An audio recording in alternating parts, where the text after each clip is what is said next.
Hello guys, मी तुमचा unique अन्या. तर guys बघू शकता 15 दिवसाच्या आतात आपली गाडी दोनदा आलेली आहे सर्व्हिस सेंटरला. ही बघा गाडी आता कॅबिन पलटी केलेली आहे, कारण इथून हे बघा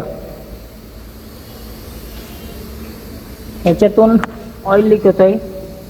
तर बघू शकता तुम्ही, नवीन गाडी आपली 2 महिने पण पूर्ण नाही झालेली.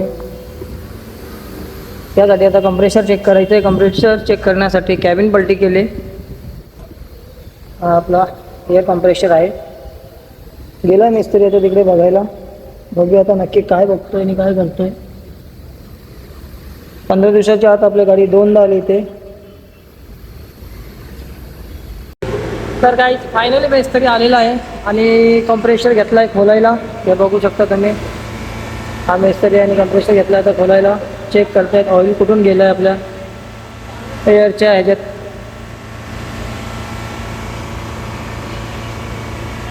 बघूया नक्की समजेल आपल्याला नक्की गाडीत प्रॉब्लेम काय येतो. तर घेतला खोलायला, चेकिंग होते गाडी आपली. आधी हावाला पाईप खोलला होता, यात काय फॉल्ट नाही भेटला त्यांना. मग परत हा बघा हावाला पाईप खोलला आहे, इथून पण खोलला आहे, इकडून पण खोलला आहे. हे बघू शकता तुम्ही, त्याच्यात पण यांना काय ऑइल भेटलेलं नाही आहे. आता मला वाटतं हा बघा हावाला पाईप खोलणार आहेत. मिस्त्री गेला आहे पानं आणायला. तर बघूया प्रॉब्लेम नक्की कुठं आहे आणि ऑइल जातोय कुठून. मिस्त्रीने हे सगळे पाईप खोलून परत फिटिंग केले. तो म्हणतोय कुठून लिकेज नाही आहे. ते थोडाफार ऑइल तर येतो म्हणून बोलतोय आता, कारण त्यांना प्रॉब्लेम कुठे भेटलेला नाही आहे. तर असं तर नाही आलं पाहिजे. आता बघूया, परत त्यांचे मॅनेजर येतील थोड्या टायमाने, त्यांना पण भेटायचं. अजून गाडीत आपल्या दुसरी पण कामं करायची. ब्रेक लागत नाही बरोबर, युरिया कन्झ्युम होत नाही आहे आणि गाडी मायलेज देत नाही आहे. ह्या पण गोष्टी त्यांना सांगायच्या आहेत. तर त्या पण गोष्टी सांगूया मित्रांनो. आता इकडचा एक नटबोल्ट कुठेतरी पडला आहे खाली, तो आणायला गेला आहे मिस्त्री. मेकॅनिकच्या हिशोबाने याचा प्रॉब्लेम सॉल्व झाला आहे, पण आपल्या हिशोबाने नाही झाला, कारण ऑइल अजून दिसतोय. मेकॅनिक म्हणतात की ऑइल असा येतो तिथे नॉर्मली, त्याचा काही इश्यू नाही आहे म्हणून बोलतात. आणि आता आपला राहिला ब्रेक सेटिंगचा काम. ब्रेक सेटिंगचा पण त्यांना सांगितलं आहे. येतोय मिस्त्री आता ब्रेक सेटिंगचा पण बघूया, कारण रनिंगमध्ये फक्त पुढचेच ब्रेक लागतात, पाठीमागचे ब्रेक लागत नाही ते. त्यामुळे त्यांना दाखवलं आहे.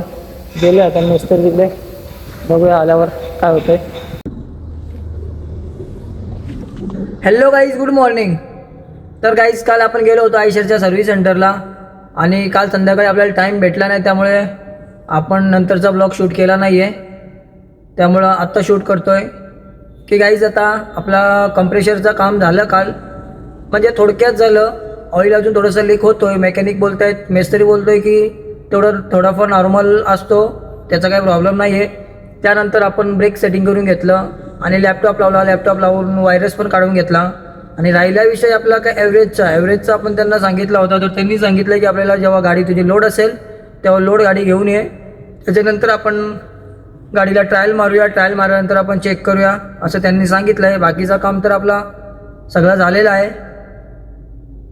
तर मित्रांनो, आयशर गाडी घेतली आपण. खरं तर आपल्याला मित्रांनी सजेशन केलं होतं की आयशर नको घेऊ, टाटाची घे किंवा दुसरी कोणती लेलँड वगैरे घे. तरी पण आपण आयशरची घेतली आणि घेतल्यापासून आता 15 दिवसात दोनदा सर्व्हिस सेंटरला गेलो आपण. तरी पण काही हरकत नाही आहे, ठीक आहे. आणि आपला विषय काय आहे, फक्त युरियाचा प्रॉब्लेम अजून सॉल्व झालेला नाही, कारण युरिया कन्झ्युम होत नाही आहे. आणि त्यांनी लॅपटॉप लावला, त्या लॅपटॉपमध्ये युरिया कन्झ्युम होतो आहे. तर त्यांनी मला असं सांगितलं. तर आपण बेंगलोरला जाऊन आलो. 2200-2300 किलोमीटरची रनिंग झाली आपली आणि 1 लिटर युरिया गाडीने खाल्लेला नाही आहे.